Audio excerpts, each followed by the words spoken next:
Welcome to the Recovery Toolkit podcast. I'm Richie. I'm going to be your host. Throughout the series, we're going to talk to a range of different people who will give you tools and tips to help manage your recovery. The podcast itself is being brought to you by Epic Restart Foundation, who are a national charity who support people to rebuild a positive life after gambling harm. So this week on the podcast, we are joined by Dave McCormack, is known as Haggis to me and many of the other people that are in our circles. Welcome, mate. It's great that you're here. And you know what it is? It's great that you're here because we're in Newcastle. But for me, it's more importantly great that you're back in the Northeast. And I'm sure we'll touch on that a little bit as we go through this. But amazing to see you here, and thank you for giving up your time to come on and share a little bit of hope and inspiration for people, because I truly believe that's what you will offer from this chat. So why might you be on the Recovery Toolkit podcast, Haggis? Tell us a little bit about who you are. God knows where to start. So obviously I'm David, or Haggis as everybody knows. Try to get rid of that name, it just never goes anywhere.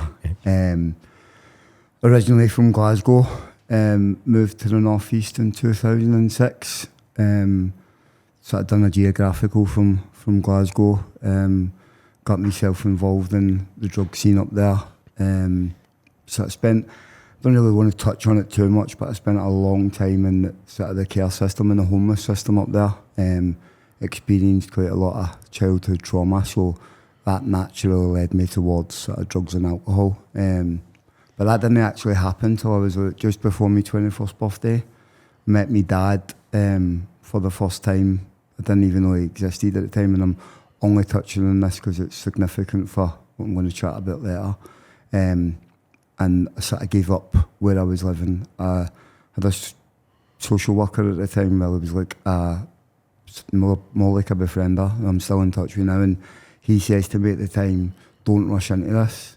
But I'm an addict, and even then, before the sort of drugs and alcohol took further, I was like, "No, I'm doing what I want here, and I'm jumping into it." And I moved in with my dad, stepmom, brother, sister, and within 6 months I was homeless and addicted to drugs. And that's how quick it happened. And then I started to find this, I found ecstasy, and it was like the love that I had been searching for my whole life was in this little white pill. And initially, you know what it's like, initially it's brilliant, but then very, very quickly it's like, it's gone from taking one pill on a Friday night to taking 10 to get the next hit. And I got myself involved with quite some serious people in Glasgow, and it was a case of leave Glasgow and survive or end up in jail or dead. And I came to the Northeast and thought, I'll just move there, it'll be fine, I'll stop taking drugs, and came down here and the party scene was even better. And got involved in the same stuff again, and up until 2011 said, enough's enough, gonna stop, went to a day rehab, thought everything was great.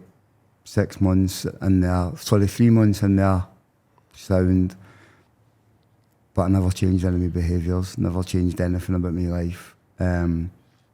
Managed to stay clean and sober for a couple of years, but all the behaviours were exactly the same. Met me ex-partner, had my little girl, had a great job working in the homelessness sector and everything, but like you know yourself, it doesn't fulfil you. That kind of hide the addiction, and got a lot of stress, a lot of pressure, relapsed, and within 6 months it was like I was back to the very beginning, and then got the opportunity to go away to rehab. Yeah, it's been a journey, hasn't it? You know, there's so many things you mentioned there that we hear so often, you know, and unless we address the underlying issues, it's always something comes back and bites you on the arse, isn't there?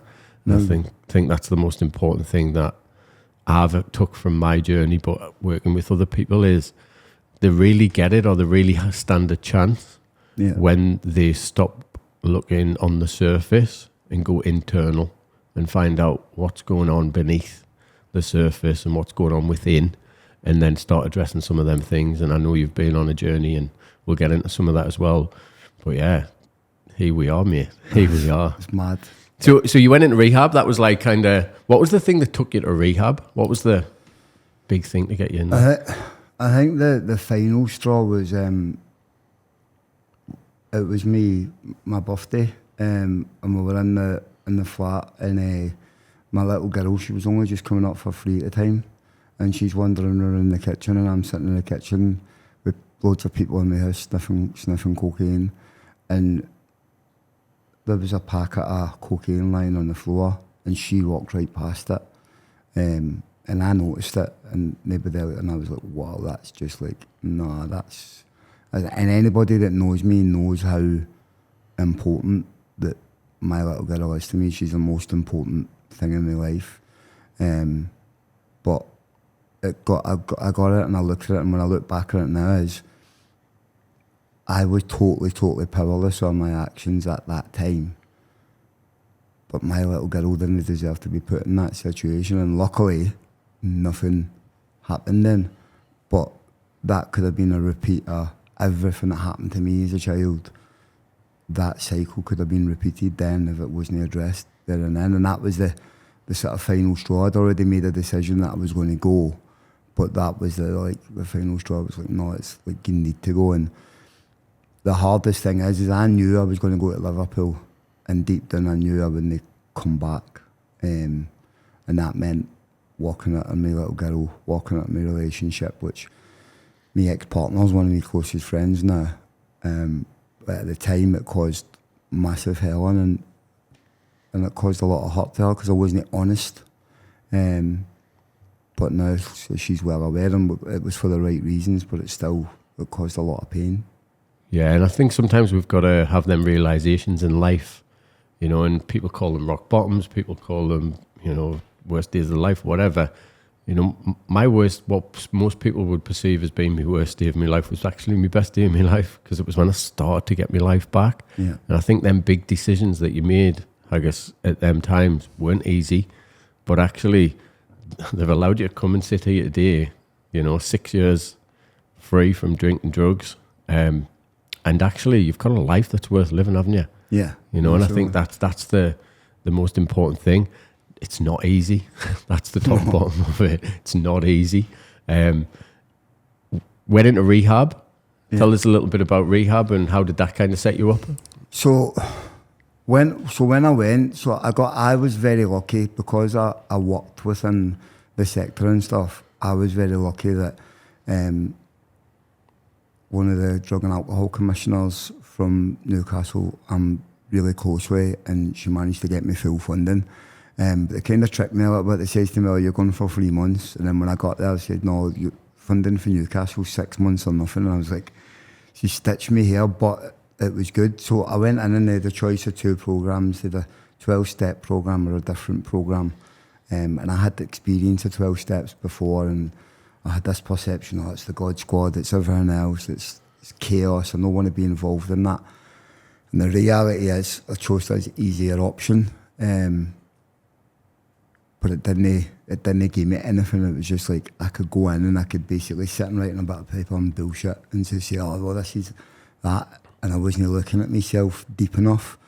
And somebody challenged me on it, saying, the way that you talk about, like you know what 12 steps is about, and you talk everything else is sort of why are you doing this as a cop-out, and challenged me on it, and it did, and it was massive, and I went and done the 12-step part of it, and kind of it got me through that 6 months really good, and rehab's not easy. I was in a rehab that had 36 beds in it, and they were full the whole time I was there. I was in rehab with over 100 people, and I think since I left, out of that 100 people, I think something like 26 have died. Mm-hmm. And I remember, the first thing I remember is when we were in the room, and they were checking around the room, and they say, look at the person next to you and look at everybody else in the room. He says, because 1 out of 5 of you will survive. And I was like, that's just a scare tactic, and they were right. It's a scary reality though, isn't it? Yeah. You know, drinking drugs, addiction in general, doesn't take any prisoners. No. I think the important thing to see as well is it doesn't discriminate against anybody. No, You can come from any walk of life, or you can be from any background. I was in there with millionaires and lawyers and all sorts of people. And it's mental. But two things that really kind of stick out is that's when they first started to take notice of my mental health was in rehab. They started to kind of take it seriously because they could see that it wasn't just drugs and alcohol. And then I also rediscovered a passion for writing.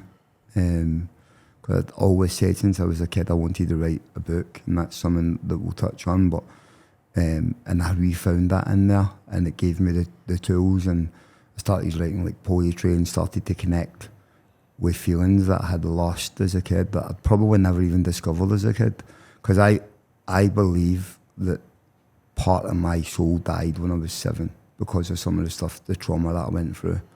And I think that only in the last couple of years have I started to get that part of my soul back. Yeah. And there's still a long way to go with that, but rehab was good in that sense that it started to give me, but that was also a negative in some sense, because how do I deal with that now? Because I come out into the world, you're going to put me into recovery housing in Liverpool. I'm in a strange area where I don't know anybody, and I can't go and use what I've used for the last 35 years to suppress those feelings. Can't use drugs anymore, can't use alcohol anymore. What am I going to do? Yeah, there's a few important things I think you mentioned there, Haggis. The drink, the drug, wasn't the problem, was it? No. That was your solution. Yeah. You know, I think most people that come on this podcast, in fact, every person I've spoken to on this podcast has said something similar, and they've said, I needed that thing, drink, drugs, gambling, behaviour, to deal with life, because I didn't know how to deal with life at that time. And now I know better, or I know different, and I can address things in different ways and have different coping strategies and have different ways of living.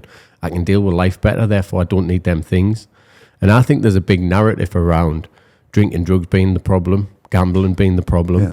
You know, and even some charities in our sector will talk about, you know, the gambling industry is the devil and the prey on you and all the products are addictive and all that sort of stuff. And some of them are, but they only become addictive to people who have something missing. Yeah. Something missing, something that's not quite right. And, you know, the last podcast we done with Karen, she called it filling the hole in the soul. Yeah. And I thought it was a great way of putting it, you know, because that's what we're trying to do, isn't it? We're trying to avoid that uncomfortable feeling or emotion or, you know, thing that sits within us that we don't want to face and address. And I think, like you say, everybody gets into recovery and think it's going to be plain sailing and a bed of roses. Yeah. It's fucking hard work, isn't it? That's when the hard work really starts. Because like you've just said, you were in a different place, a different environment, feeling uncomfortable, and you had to sit with that. Yeah. You had to sit with that without the coping strategy you've used for all them years. 1,000,000%. And it's like, so I see this all the time, people blaming the gambling industry, people blaming like supermarkets for doing 2-for-1 deals on alcohol and everything else. Like, I get brought up in a system, and I believe that life is a system, and there's the ways the system just goes, the way it runs, and it's up to you how you let that dictate your life. I let the system run my life negatively for years, and didn't quite understand that was just part and parcel of life. And you're going to get temptations, you're going to get things in life that come in front of you. You make a choice. Like, I'm a firm believer, like, we would talk about powerlessness and everything and within a 12-step program and stuff, and to a certain extent, I agree with that. Like, when you're banging the act of addiction. But my reality now is, if I go and relapse tomorrow, I've made an informed choice. Yeah. Nobody's held a gun to my head and say, you need to go and use, because I know that I don't need to go and use. I know that first step. Like, there was 2 people who I was really close to in recovery. One was like 11 years clean. The other one was 5, and she's only just relapsed within the last few weeks. They've got like 11 years. I seen it. He was my mate. I was really close to him. Ego started to get involved. They started to get all these good things like I've got going on at the minute. They all started to come into play. and forgot the principles of what had got them going in the first place. And I firmly believe that we've got a choice now. So it's up to me what I do. And believe me, moving back up here has been tough.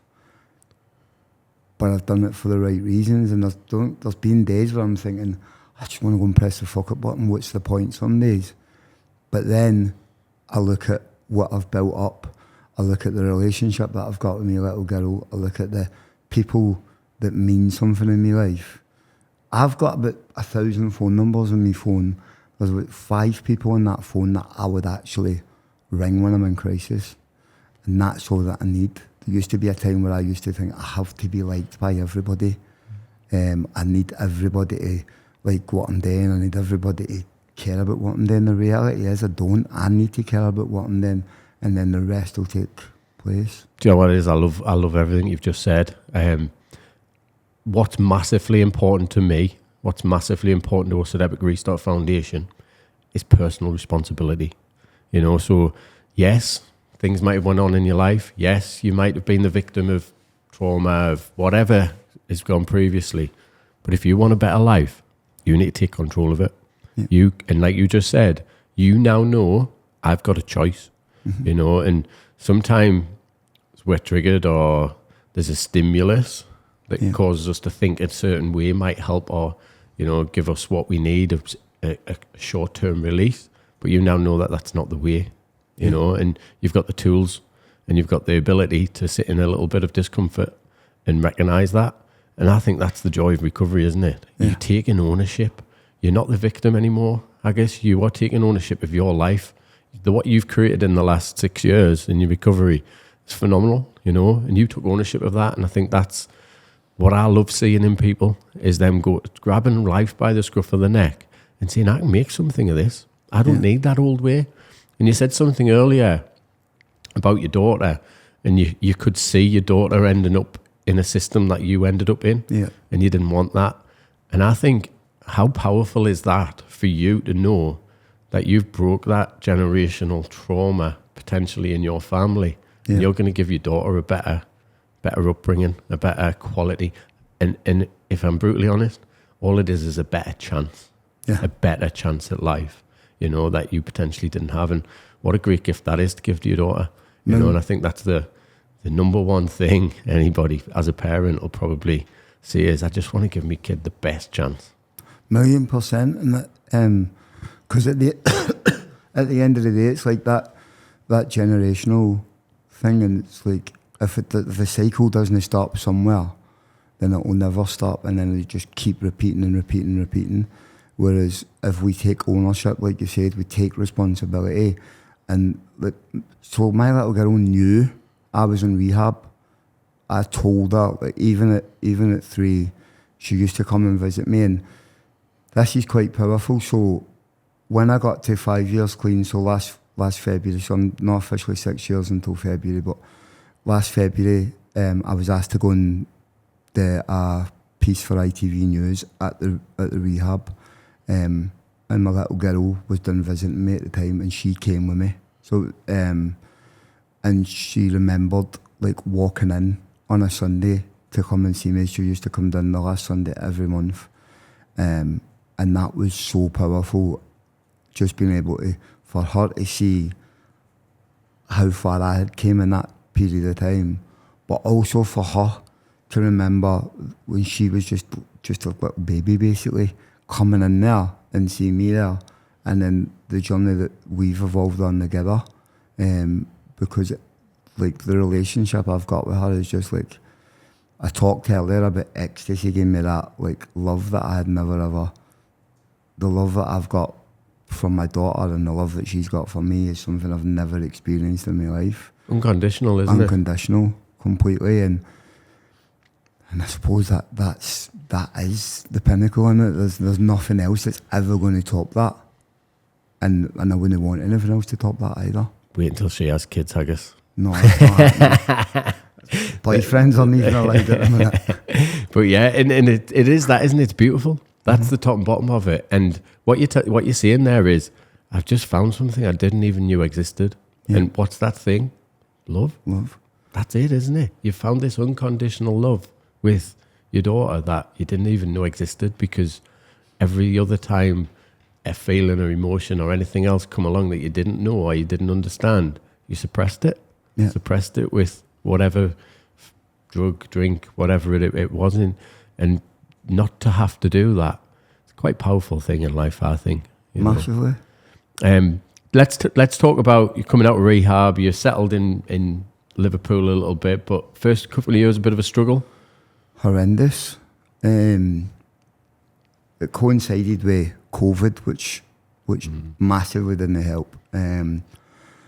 But like I say, from a very young age, like I'd suffered with my mental health, but I was always told it was either an attention-seeking thing or it was like a drug and alcohol problem, and basically ignored her for services for years. And within 6 months of being in supported housing in Liverpool, like they noticed there was something that wasn't right, and I went for an assessment, and the guy that assessed me says, "Oh, it's just because you were abused as a child," and I was like, "But it's not." And I'm very strong-willed, and if I believe something's going to work, or if I believe that something's not right, I will fight it to the very, very end. That's something that's in me, and I think that is a lot to do with the trauma and everything I've been through as well. But I take that as a positive. That's the positive side of trauma, if there can ever be. So we appealed that, and I got to go and see the top guy within the mental health hospital, and within about a minute and a half of talking to me, he's like, "Oh, you've got emotionally unstable personality disorder." And I was like, "So how can you talk to me in that short period of time and tell me that? And you've got another guy who sat with me for an hour and 45 minutes and came up with that conclusion." I'm like, so that put a bit of fire in my belly at the time. But then, so I thought, I'm going to start to get to the bottom of this and things are going to change. Then COVID hit, and I was stuck in a balloon to like 23 stone 10. Massive, like, eating's always been something. Like, I've got bulimia, so like I'll gorge on chocolate, make myself sick, because it's that release. It's the same release that gambling gives you. It's the same release that drugs and alcohol give you. But it's classed as an eating disorder, but it is part of my addiction as well. And it's only in the last 6 months that I've kind of lumped it in with everything.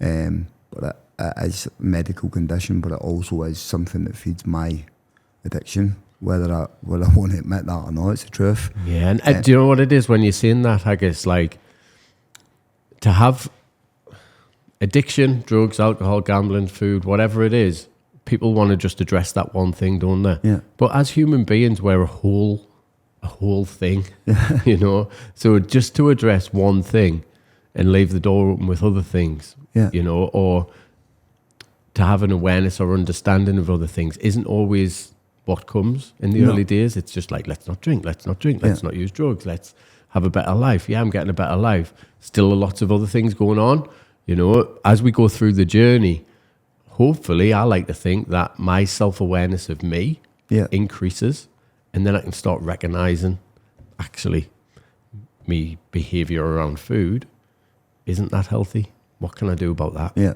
You know, and the fact that that's part of your journey, I think is such a powerful message, because a lot of people go, well, I'm 6 years, coming up 6 years in recovery.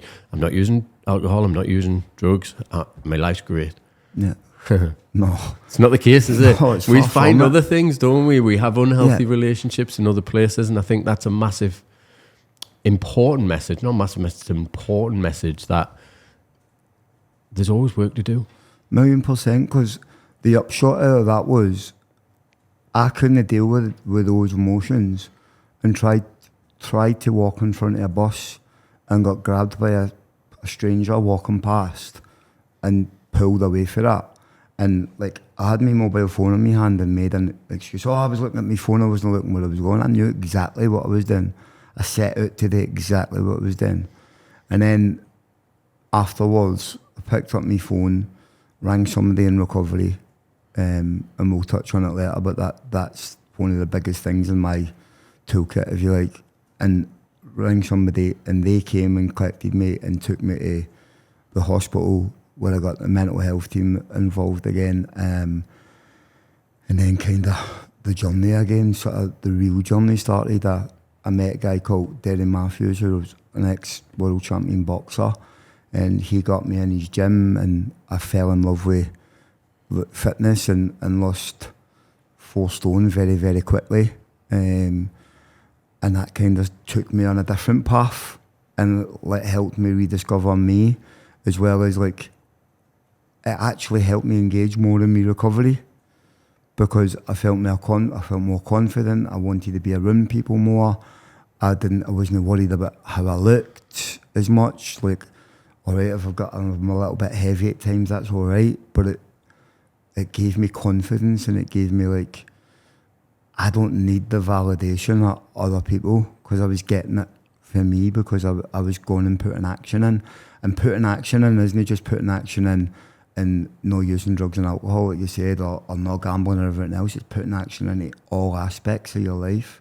And some days I fall very short on that, and other days I exceed it. Like, even at work a couple of weeks ago, like, me boss, I've only been there a couple of weeks, and we got a new client in, and I'm his key worker, and I was trying to get everything it has done on my own on these first 2 days there. And she's like, and she turned around and says to me, "You don't need to do everything in a day, you know." And I'm like, "No, but one it done right." And she says, "You've got a team, trust them." It's hard, isn't it? And it's massive when you're used to growing up in an environment where, for the age of 7, you've just had to fight. And when you have trusted people, that trust's been burnt. So it becomes to a stage where you're like, "No, I'm doing it on my own." So even though I've only been back up here for like 8 weeks and only been in that job 7 weeks, even in that 7 weeks, that job's massively teaching me. Yeah. And it's also helped me settle back in. It's also helped me find me, because it's sort of shown like you can't do everything on your own. You do need help sometimes. Yeah. And do you know, if I just take you back a little bit, what was the guy named, the boxer? David McCormack. Derry. So Derry grabbed a hold of you. Yeah. He's giving you help then. Yeah. 100%. You know what I mean? And you're accepting it. Yeah. And actually you went, "Oh, well, I've accepted this little bit of help. Oh, I've lost some weight. I feel more confident. You know, I'm not relying on other people. Other people's opinions aren't affecting us as much as they were.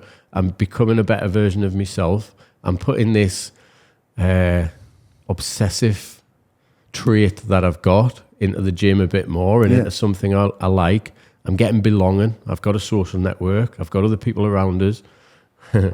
Like, it's no wonder, is it, that actually that was a good time in your life and you were feeling like you were making a lot of progress, because they're the things that addiction strips away from you, isn't it? Yeah. You know, at Epic Restart Foundation, we focus on 4 pillars: health and well-being, because people need to improve their physical, mental, emotional well-being.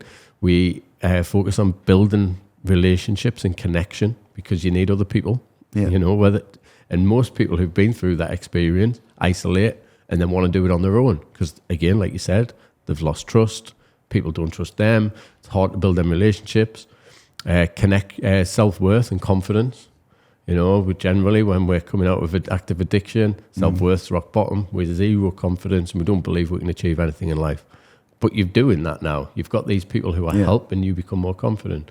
And then the other pillar for me is having coping strategies and resilience to be able to get through some of the shit times. And that's what you're talking about, isn't it? I found new ways to deal with it. And I pick up my phone and I go to the gym, and I've got these things in my life that massively help us. And then, and I know you touched on coming back to the Northeast, but let's just go back to Liverpool first, because we skipped about 3 years of your life. And for me, them 3 years of, maybe it's 4 years? 4 years of your life, you've done some incredible things, I guess. And I think you probably don't recognise them, because we don't, and we don't like reflecting all that much, and we don't like giving ourselves pats on the back. But I want you to recognise what you've achieved in those years, you know. So just in the next few minutes, talk us through some of the things you've achieved whilst being in Liverpool, whilst being in recovery, while still struggling with your mental health, and, you know, dealing with some of the things that have come along. Tell us some of the things you've done, because it's quite incredible. So after when I met Derry and that, and I got in the gym and stuff, my biggest passion in life is football. And at the end of COVID, what I'd recognised, I've been involved in grassroots football for years, but there was never something that included everybody. Like if you go on the FA website and you type in inclusion, comes up with disability. But for me, inclusion is everything. It doesn't matter what background you come from. If you've been socially excluded for something, then you fit the criteria for inclusion.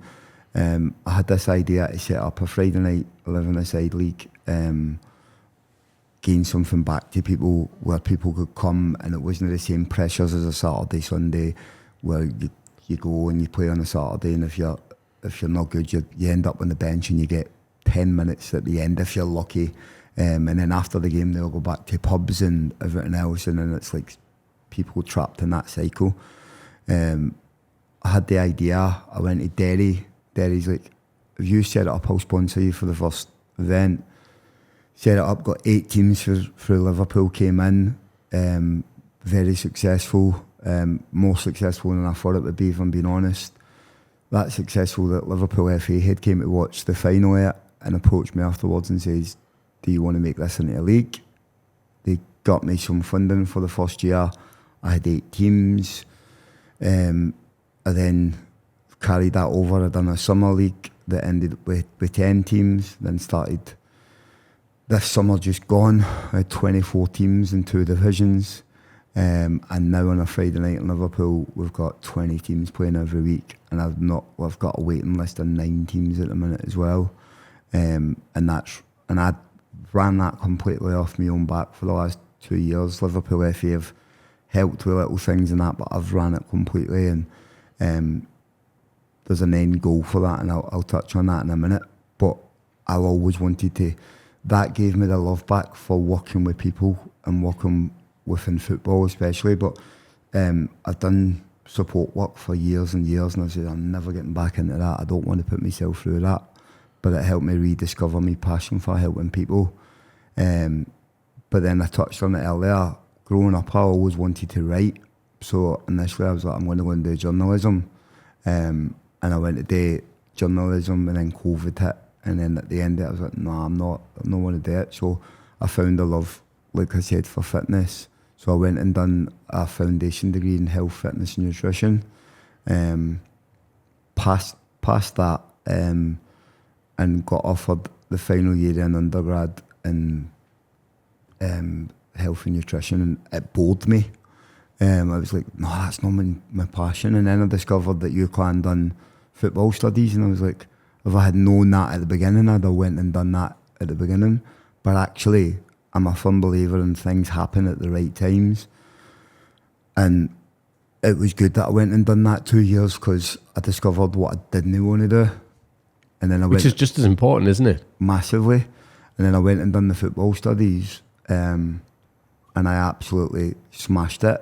But within that time of doing that, within that period, especially towards the end, I had some massive struggles. And we'll touch on them, which brought us back to the North East. And the uni were brilliant. Like, they dealt with me in a way that I wish social workers had dealt with me. I wish that, like, people in my life that have had that opportunity had dealt with me. And I passed with a 2-1. Well done, mate. And considering what I went through, to even get a pass would have been enough. But I finished with a 2-1, and my dissertation was a business proposal for the Northwest Social League, which I've been running, and I got 82% on that, and I'm thinking, I could make something out of this, you know.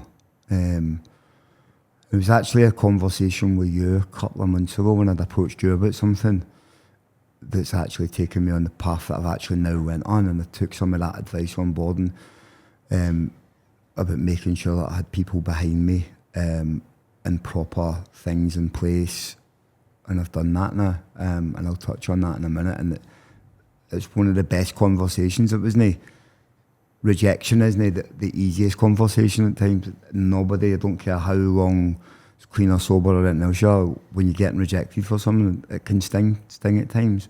but it's how you take it. And what I learned in Liverpool is I faced a lot of rejection at times, but I also got a lot of acceptance. And like if you go to Liverpool and I'm walking down the street with you, I guarantee you every couple of minutes somebody will stop us.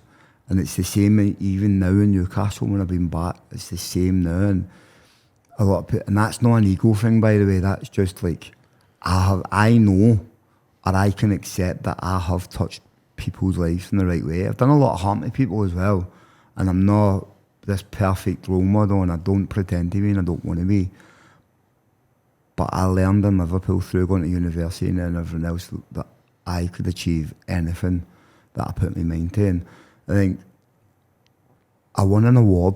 So I won the most outstanding achievement award in my class. Now, I was in my class, there's 46 people in my class.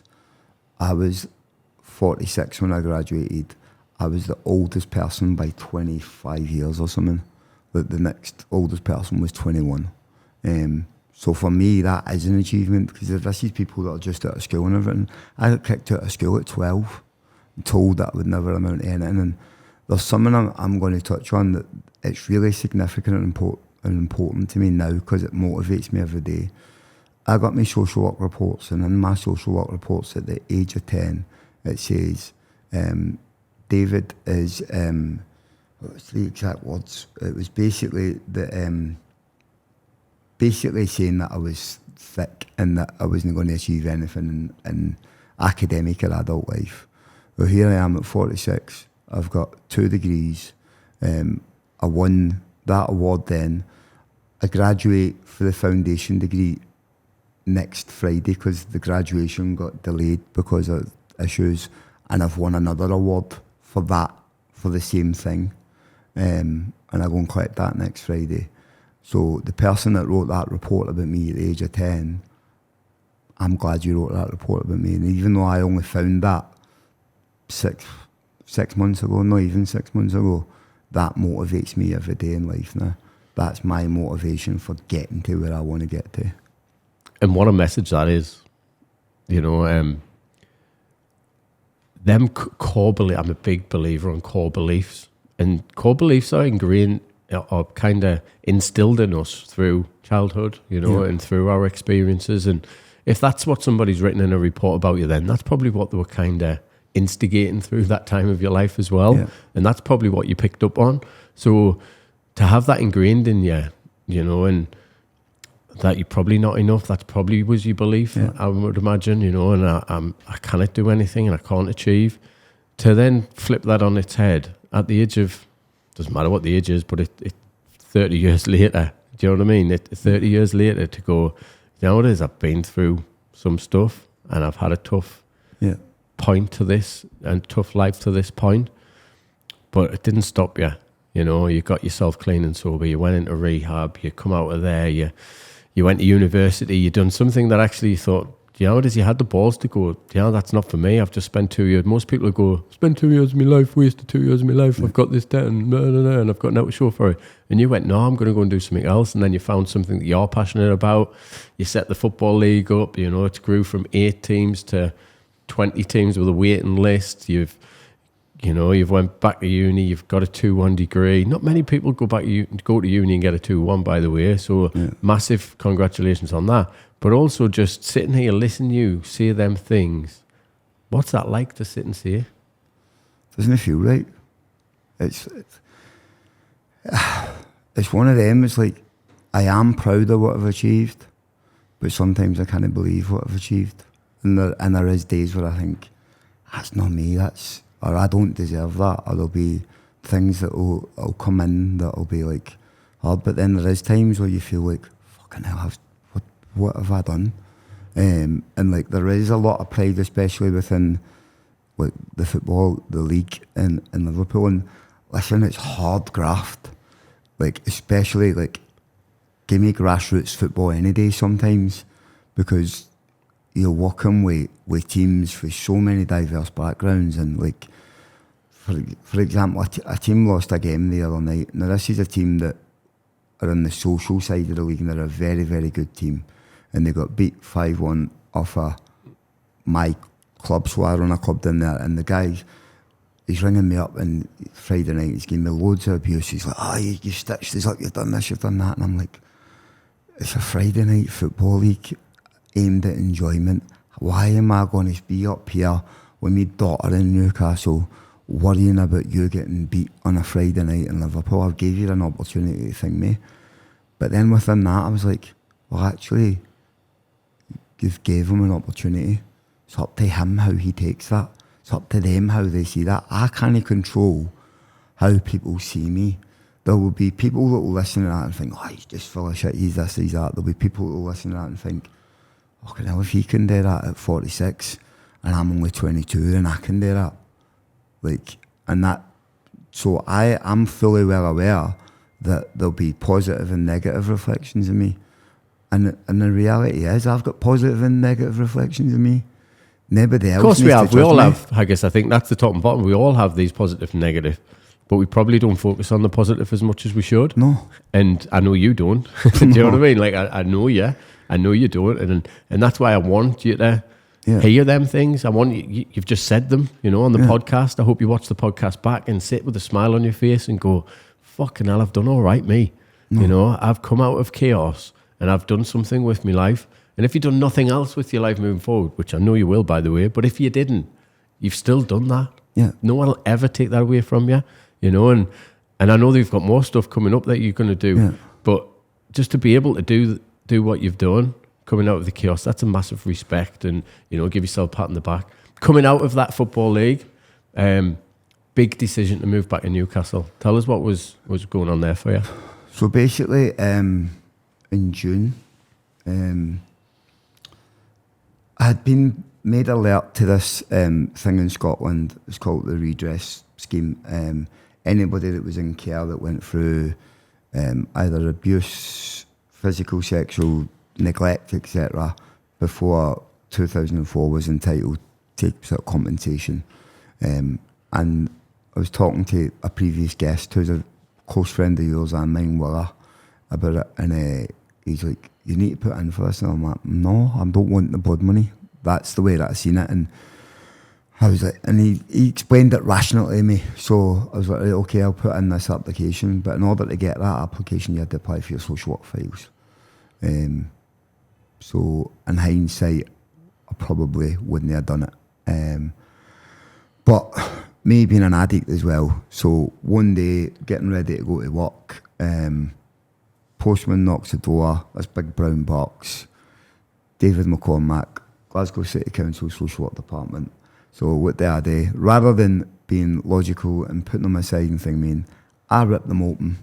And within 2 pages, my life has changed forever. And everything that I believed was a lie. I touched on it earlier that I met my dad just before my 21st birthday. Wasn't my dad. He came looking for me, knowing that he wasn't my dad. I've grew up my whole life. My mum, Davey, social work department told me that was my dad. Within 2 pages it says dad and gave me this different name. And as I've read the files, it's like, wow. And then when I was young, I used to do like scrapbooks, and I used to always draw like a fire and stuff, and I was told that was a figment of my imagination, and that it was like, it didn't happen like that. And within about 3 or 4 pages, I found out that was true. Found out that my mum set the fire, and then I also found out that social work sent me back because there was no proof, and then I was taken off her 2 weeks later with a tranquilizer overdose. And that just changed my life, because everything, and even then, like, I rang my mum and I was like, I've got all this here, and she still tried to lie to me. And then I rang Davey, and he done the kindest thing that anybody's ever done for me, and he told me the truth. And I don't bear any bit ill will to him. And a lot of people are like, how can you know? Don't get me wrong, I'm angry, and he knows I'm angry, and I've spoke to him about it, because I went just before my 21st to having nothing, to having a dad, brother, sister, uncles, aunties, a lot. Well, 25 years later, that cycle's repeated itself, only it's went the other way. My way of coping with that 25 years previously was to go and get absolutely smashed off my cake. My way of coping with it this time was to go to Portugal for 6 weeks and start writing a book about my life and deal with it head on. And I'm now like 24,000 words into that book. I've got a publishing deal. I've got like my story's going to be out there. I'm dealing with it in a way that I never ever thought I could deal with it. The only negative was that first 2 or 3 weeks of getting that is gambling like just took over, because that was my coping mechanism. And I remember Derry, who I touched on earlier, like somebody had sent me a picture. I was in a pub, I'd been in getting breakfast, and I was playing a band at like 10 in the morning, and he messaged me with it, and he's like, "Get in." And I was like, and this was at the time I had just got involved with Epic, and I rang Steve and spoke with Steve about it, and again, I'd managed to get a couple of weeks, and then I'd go and have a bet again, and now I've just coming up to 9 weeks, but it's not been easy. But the biggest thing is every time I'm addressing it, and it's that whole thing is like, it's my choice. If I go and play a roulette machine or something, I'm making that active choice now. So I'm not doing that at the minute. But that's like, what it done for me was, I'm trying to build a life for Megan. I went to Liverpool, I've put myself through uni. Yes, for me to get what I want, but also so it shows Megan that no matter what we've been through in life, we can overcome it and we can achieve things. The biggest thing that's going to make her life happy is me being here, is me being in the Northeast. Everything else, the dreams and the aspirations and the football and everything else, that'll all happen. But if I'm closer to her, my soul, you touched on it earlier about souls, my soul's full when I'm with that little girl. She's got the biggest smile in the world when I'm here. Even just little things that like picking her up and taking her to school, like that's massive. So the hardest thing that's ever happened to me in my life, and the toughest, I've got through clean and sober. I've recognised the other pitfalls, and here I am. Yeah, do you know what I love about that? Is you've had the self-awareness to understand that a traumatic event brought around a need for you to find a way to cope. You know, like you've just mentioned, gambling was the thing that you turned to, but then you addressed it. Yeah. And actually, unhealthy behaviours can appear in many different ways in our recovery. You know, I talk about golf with me. Yeah. Golf became unhealthy, and people say, well, that's not bad. It was bad. It was bad. I didn't go and pick the kids up because I wanted to go and play golf. I didn't pay some bills because I wanted to buy new golf clubs. That's bad. It's the same behaviour, just without the drink or drugs or gambling. So the fact that you've addressed it, and you now, you know, you reached out to me. You picked up the phone. You reached out. You know, oh, this is a problem. I need some help and support. And now the fact that you're on that journey as well, and that's now in the mix, and you're understanding it and you're addressing it. And like you say, you've now got a choice whether you do it or you don't. Yeah. That's so important. You know. So again, massive credit to you, because you could have quite easily went back to drinking drugs. Yeah. But you know that wasn't the way. You know, and you probably didn't even identify the gambling as being a coping strategy at the time. No. It just happens, doesn't it? But actually, when you did realise, you've done something about it. Yeah. And that's all we ever can do. You know, when we have the self-awareness, when we have the understanding, we can make better choices. Without that understanding or without that awareness, we don't have a chance because we don't know. Yeah. You know, so massive credit to yourself. What I love most about that, what you've just shared, Davey, is out of what I can only imagine being a very traumatic, difficult time for you, you made a decision that the most important thing in your life, what she needed, what Megan needed, was you and your time. Yeah. Now else. That's and you know, I see my kids, what brings them the most joy? When dad's present. Yeah. And that's the joy of recovery. That's the joy of, you know, doing the work. And you've mentioned it a few times. It's not easy. You know, I've got to graft. I've got to do the work. I've got to speak to people. I've got to reach out. I've got to do them things. It doesn't just happen. And recovery, a journey of recovery or a journey of discovery, I like to call it now, because I'm discovering about myself all the time. It's hard work. It's never ending. It's graft. But actually being willing and open to learning more about myself and challenging myself and, you know, putting myself in situations that aren't always beautiful, rosy, you know, great things, I think is massive credit to yourself, Dave. And I think you've just got to give yourself a massive pat on the back for taking them big decisions.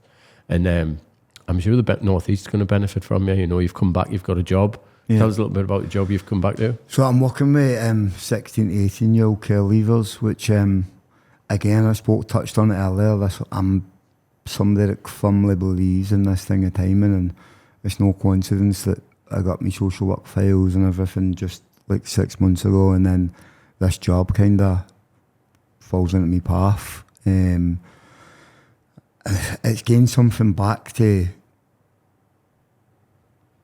kids who are going through similar stuff that I went through, and it's given them the opportunity to see again that no matter what we go through, we can achieve things in life. And it's been brilliant, and it's taught me so much.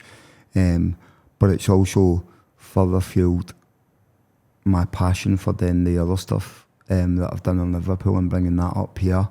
And my boss is like, he's 7, maybe, in fact, I think he might be 9 years in recovery.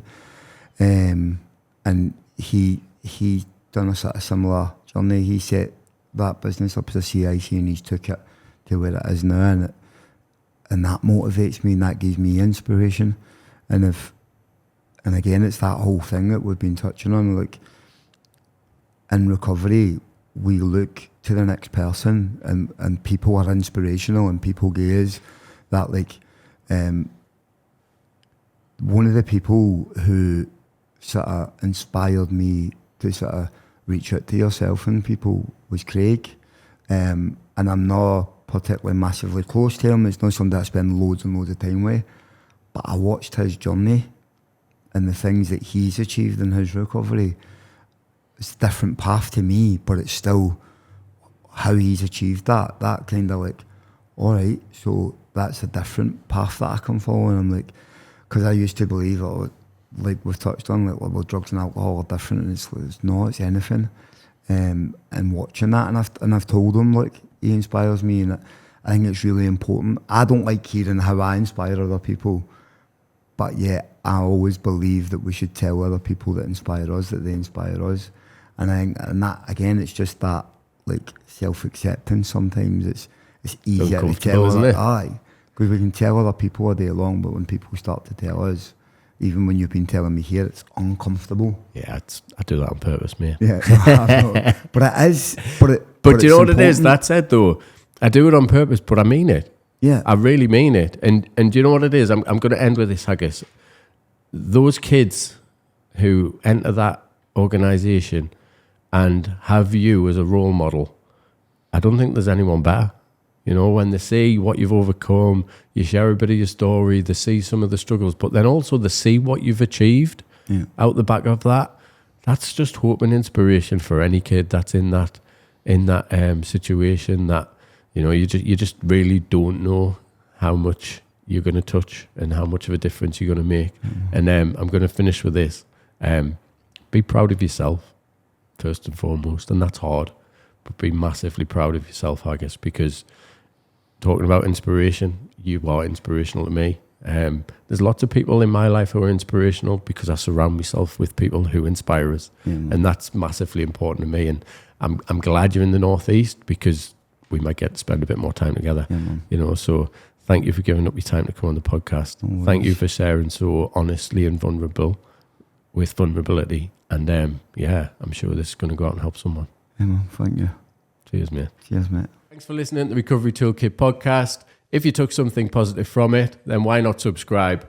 If you or somebody you know has been suffering gambling-related harm, why not head over to our website where you can join our community? The link is in the show notes.